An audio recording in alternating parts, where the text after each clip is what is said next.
महापालिका निवडणुकीत आघाड्यांमध्ये बिघाड्या झाल्यात. महायुतीतही तडा गेलाय. निष्ठावंतांना डावलल्यानं त्यांनी राडा घातला.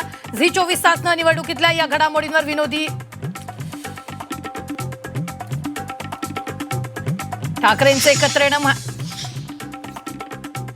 भाजपची ही एक्सपायरी डेट आहे. संयुक्त मुलाखतीत राज ठाकरेंचं वक्तव्य. आम्ही एकत्र आलो, आता महाराष्ट्रानंही एकत्र यावं.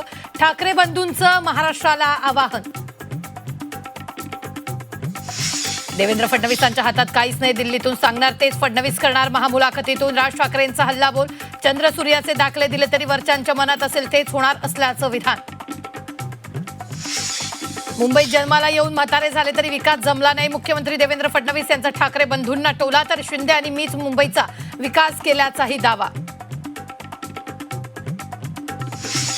आम्ही मुंबईत संघर्ष करून म्हातारे झालो, तुम्ही तरुण आहात. नागपूरचा काय विकास केला? संजय राऊतांचा फडणवीसांना खोचक सवाल.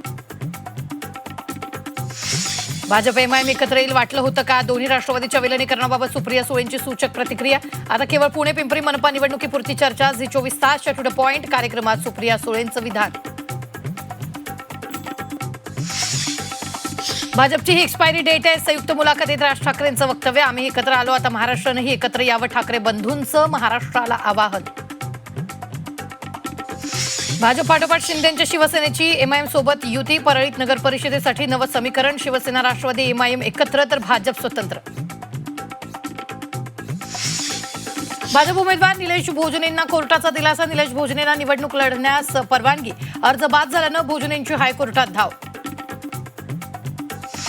मीरा भाईंदरमध्ये शिवसेनेकडून फडणवीसांच्या स्वागताचे बॅनर. मुख्यमंत्र्यांची आज मीरा भाईंदरमध्ये सभा. परिवहन मंत्री प्रताप सरनाईकांनी लावले बॅनर. भंडाऱ्यातील लाखनदूरमध्ये अस्वलांचा मुक्त संचार. सीसीटीव्ही चित्रित. नागरिकांमध्ये भीतीचं वातावरण.